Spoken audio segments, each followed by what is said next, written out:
تو دکانا بیا یا دکاناش تعریف بکنه سی دکاناش بگه دکانا جون نامزدی بدیل ما یفته بگه تعریف بکنه نه که بگه تو تجربه کلو تجربه ما تجربه ندارم هم نامزد بگه همین شب یکی ماده گل بیاره محمد چی جور کیا باید دکاناش بگه که گوش کن اگر که نامزدت گل آورد گوکی تو خودت برای من گل چرا باز گل آوردی انا میشه گل بگم با این سر بشده من میرد انتظار بشد که انا که نامزدش خوزی کلا میبرد همین جواب میتید شب نامزدش میبید در میکشد که نامزدش با جای گل مرغ آورده است با مرغ میبیند در دستش بگه عزیزم تو خودت برای من مرغ هستی چرا باز مرغ آوردی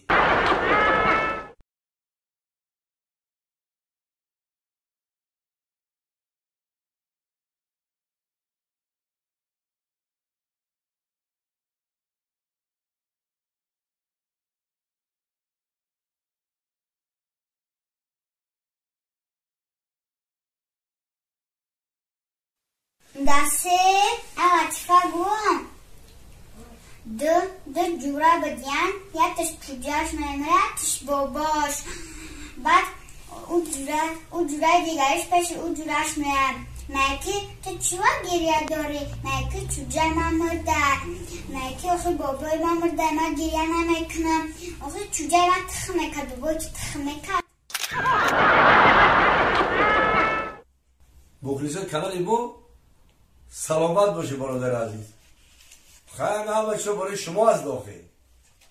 تنهایی نه پارتوتیزه ما در هفته یک تا سانه نمی پارتویز تماشا دوره خیلی یا کمبودی نیست چی پیش نیاد است خیلی با نه بنا بکنیم البته نه بنا بکنیم او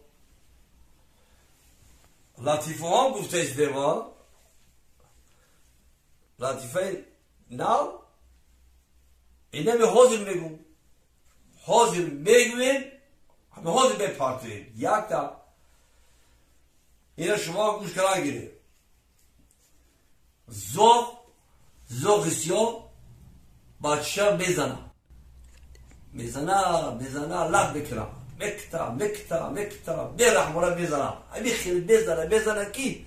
یا اوقا پرواز دارم میبینه رحمش ببیا با میگه سینی زاغ میگه که ای زاغ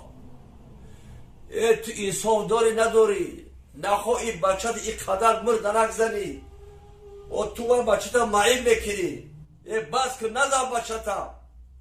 من دلم سوخت نخوا که بیراه زنی بچه تا با این زاغ سینی اوقا میگه که ای 100 بار میگم که در همین افتای خراب در همین افتاوا نگرد با در همین افتاوا گشته ایستن خیلی با میگه خیلی گرده با چیکار میکنم تو بیا خلوخی در همین افتاوا میگرده سیب سیاه میشوم